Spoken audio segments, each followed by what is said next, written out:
Hello chess lovers, Soren here, and in today's video we're going to analyze an aggressive attacking game launched by American chess grandmaster Robert James Fischer. Fischer's opponent is two-time Brazilian chess champion Helder Camara. This game is from 1970 Siegen chess Olympiad. Camara would only earn international master title 2 years later in 1972. Meanwhile, this is year 1970, we're in German city Siegen, and Fischer opened up with e4. Camara's answer was c5, black goes for Sicilian defense. In here we first see knight f6 and only then c takes d4 followed. There it goes, the razor sharp dragon variation is on the board. Bishop g7 f3, knight c6, queen d2. In here, as you know, the main move is castling kingside, but we have bishop d7. At the moment, Camara decides still to leave his king in the center.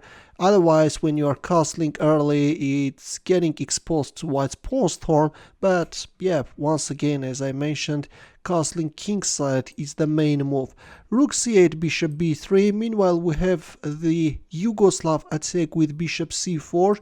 Queen a5, white castled queenside, knight e5, still black king is in the center, but anyways, the can opener steps forward, knight c4, an exchange on c4 followed. Of course, white is not eager to give up his dark squared bishop, it's white's trump card.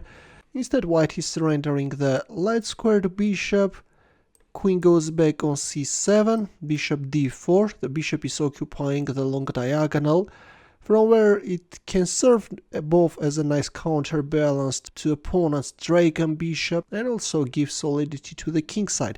Bishop c6, and now a question arises, how should we proceed? Ready? Well, look, as a black king is still in the center, it's good to open up the position, and Fischer made e5 move. Did you manage to find this move? I think that the game is very instructive and ideas featured in this game can be used successfully, you know. For example, when your opponent is not castling, is leaving his king in the center, using this idea of going for e5 can be very useful. D takes e5, but this is not good. Better was at least playing knight h5. If e takes d6, then of course now you can't play e takes d6 because of this check, and black will lose the rook. That's why black should play queen takes d6, and despite the fact that still in this case white has an advantage, black could pretty much choose this continuation. Now, for example, the threat can be g3. That's why black is playing rook b4. But yeah, anyways, the rook is awkwardly placed and there is a disharmony among black pieces. White is doing great. Although once again, this line is better than the one which we see in our game. In our game, d takes e5 was played and bishop takes e5. The bishop is untouchable because there is a back rank weakness. Queen goes back on c8, queen e2, hitting on c4, also opening up the d file for the rook. Bishop d7, and so we reached another critical position where the task is to find the best continuation for white.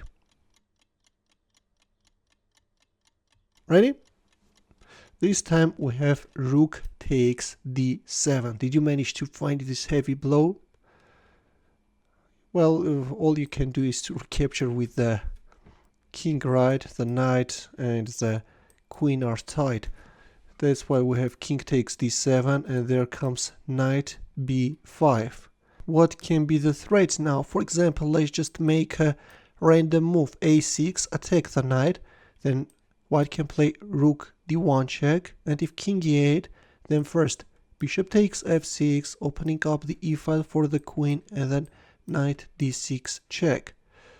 To knight b5, black answered with queen c6, but anyways the rook joined the attack. King e8 and knight c7 check. It's high time to give up the queen, otherwise this is going to be very bad for black.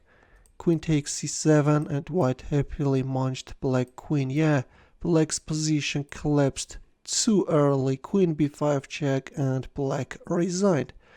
If rook d7, then just rook takes d7, and then knight b5, knight c5. Yeah, black will lose this knight as well, that's why enough is enough. Black decided to see this terrible game finished as soon as possible and resigned.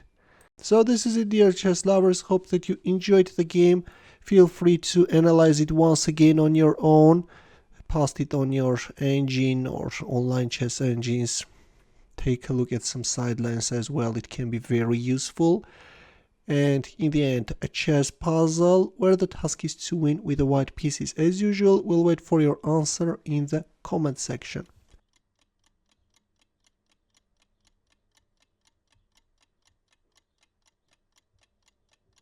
Thanks for watching. We'll see you in my next video.